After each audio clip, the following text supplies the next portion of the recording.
Bagi kita yang beragama Islam, bentar lagi kita bakal kedatangan event besar-besaran yang cuman ada setahun sekali. Apalagi kalau bukan bulan Ramadan, bulan yang penuh berkah dan ampunan. Di bulan itu juga Allah mewajibkan kita untuk berpuasa. Puasa itu bukan cuma sekedar nahan lapar dan haus, tapi juga menahan diri dari segala hal-hal yang berpotensi mendapatkan dosa. Tentunya ini bukan hal yang mudah. Jadi sebelum kita mulai berpuasa, kita harus tahu dulu gimana cara puasa yang benar, biar puasa kita nggak sia-sia. Sebelum kita masuk ke pembahasannya, aku mau kamu sediain pulpen dan buku, biar kamu bisa catat hal-hal yang baru kamu tahu. Hal pertama yang mau aku bahas adalah syarat puasa. Syarat puasa terbagi dua, syarat wajib puasa dan syarat sah puasa. Syarat wajib puasa adalah syarat-syarat yang apabila terpenuhi oleh seseorang, maka orang itu wajib berpuasa. Syaratnya ada 7. Yang pertama, Islam. Yang kedua, baligh. Baligh itu artinya sampai umur. Untuk laki-laki ditandai dengan 2 hal. Yang pertama, mimpi basah saat berusia 9 tahun ke atas. Kalau belum 9 tahun tapi mimpi basah,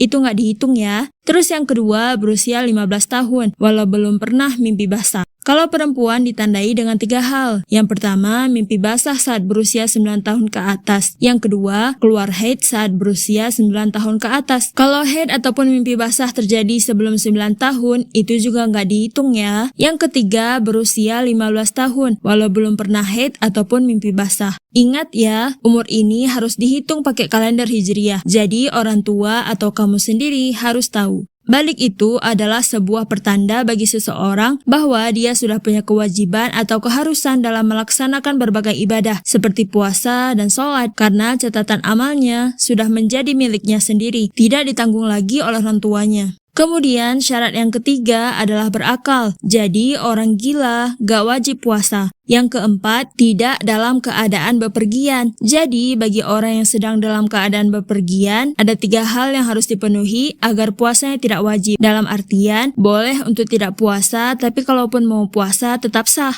Yang pertama, jarak tempuh kurang lebih 84 km atau lebih. Yang kedua, perjalanannya tidak untuk hal yang maksiat. Yang ketiga, sudah mulai berangkat sebelum terbit fajar atau sebelum azan subuh berkumandang. Yang nantinya puasa ini harus diqadha. Tentang ini bakal aku jelasin di akhir video ya. Kalau ketiga hal ini tidak terpenuhi, maka orang yang sedang bepergian itu wajib berpuasa. Kalau memang tidak ada hal yang dianggap bisa memudaratkannya dalam perjalanan. Lalu syarat yang kelima adalah sehat. Jadi bagi orang yang mengidap suatu penyakit yang menurut dokternya tidak boleh berpuasa, maka puasanya tidak wajib. Yang keenam, mampu. Bagi orang yang sudah terlalu tua, perempuan yang sedang hamil, dan perempuan yang sedang menyusui, itu tidak wajib berpuasa. Yang ketujuh, suci dari haid dan nifas. Jadi bagi orang yang sedang haid dan nifas tidak wajib berpuasa. Sekarang kita bahas tentang syarat sah puasa. Syarat sah puasa adalah syarat-syarat yang jika terpenuhi maka puasanya dianggap sah. Syaratnya ada 4. Yang pertama itu Islam. Jadi jika seseorang murtad di tengah puasa, puasanya batal. Yang kedua itu berakal. Yang ketiga itu suci dari haid dan nifas. Jadi jika seorang perempuan haid di tengah puasanya, maka puasanya batal, walau hanya 1 menit sebelum waktu berbuka dan harus diqadha di hari lain.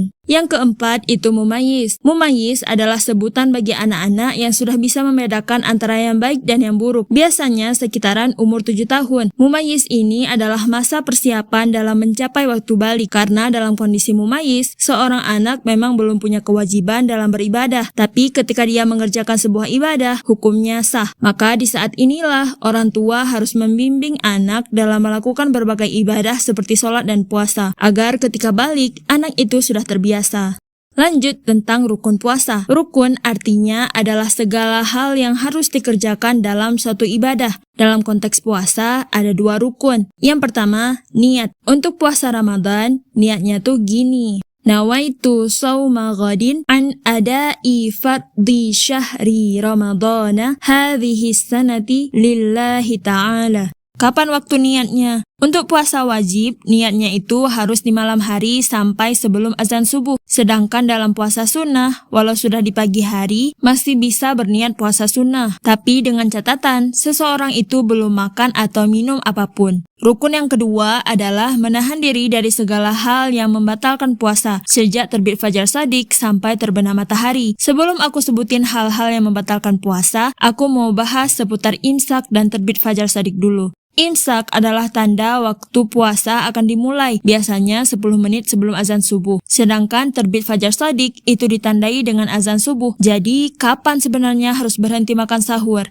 Puasa itu dimulai saat azan subuh berkumandang. Jadi saat itu nggak boleh makan apa-apa lagi. Benar-benar harus berhenti. Karena kalau kamu tetap lanjut makan, puasa kamu nggak sah. Berbeda dengan imsak, saat itu sebaiknya kita menyudahi sahur. Tapi kalau memang makanannya belum habis, masih boleh dimakan. Tapi dipercepat, karena bentar lagi waktu sahur mau habis. Ketika masuk waktu imsak, sebaiknya kita udah nggak makan apa-apa lagi. Sebagai bentuk berhati-hati, kalau fajar shadiqnya udah terbit tapi muazzinnya belum azan, atau hal-hal serupa lainnya. Jadi intinya, ketika waktu imsak bagusnya udah langsung mulai puasa. Kalaupun masih ada sedikit makanan, boleh dihabiskan. Tapi kalau udah azan subuh, itu sama sekali nggak boleh makan apa-apa lagi. Walau menelan makanan yang udah di dalam mulut, apalagi minum air.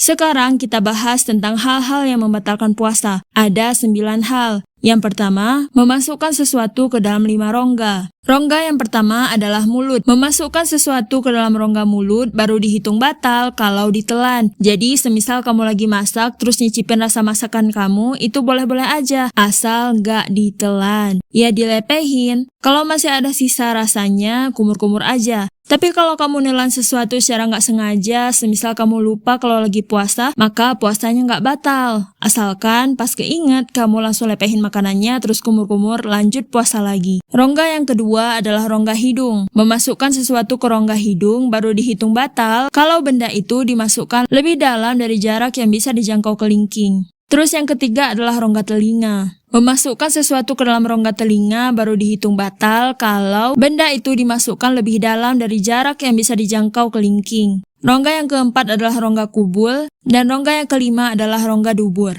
Terus, hal yang kedua yang bisa membatalkan puasa adalah muntah dengan sengaja. Semisal, kamu tahu kalau kamu cium bau itu, kamu bakal muntah. Terus pas puasa, kamu sengajain cium bau itu sampai kamu muntah. Maka saat itu, puasa kamu batal. Tapi kalau muntahnya nggak disengaja, seperti asam lambung tiba-tiba naik, atau mabuk kendaraan, itu nggak batalin puasa. Cukup kumur-kumur, bersihin mulut dari sisa muntahannya, terus lanjut puasa. Yang ketiga adalah berhubungan suami istri. Yang keempat, mengeluarkan mani dengan sengaja. Yang kelima, haid. Yang keenam, nifas. Yang ketujuh, melahirkan. Yang kedelapan, hilang akal. Hilang akal ini ada 3 tingkatan. Yang pertama, gila. Walau cuma sebentar, tetap batal puasanya. Yang kedua, pingsan. Kalau pingsannya seharian penuh, puasanya batal. Tapi kalau sempat sadar walau sebentar, puasanya tetap sah. Yang ketiga, tidur. Tidur nggak bikin batal puasa walau seharian penuh. Dan yang ke-9, itu murtad.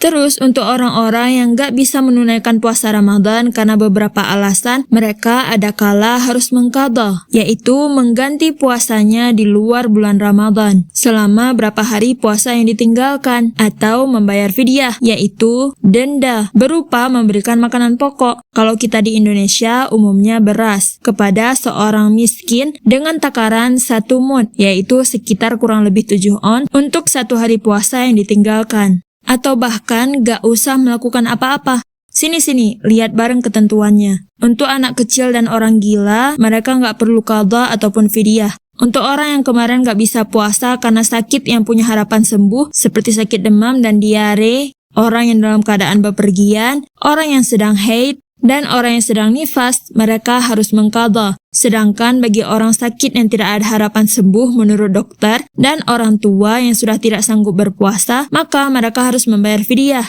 Sedangkan bagi ibu hamil dan menyusui, harus memperhatikan ketentuan berikut ini. Jika alasan tidak berpuasanya adalah karena khawatir akan dirinya sendiri, seperti takut kondisinya melemah, maka puasanya harus diqadha. Jika takut bayinya kekurangan nutrisi, maka harus mengqadha serta membayar fidyah. Jika khawatir dengan kondisi dirinya sendiri dan bayinya, maka dia harus mengqadha puasanya. Kira-kira itu aja ilmu dasar dalam melaksanakan ibadah puasa. Semoga bermanfaat ya. Aku juga bakal buat video lain untuk bahas tentang sunah-sunah puasa, hal-hal yang makruh ketika puasa, fadilah puasa, dan juga manfaat puasa. Jangan lupa untuk ditonton juga ya, biar puasa kita makin sempurna.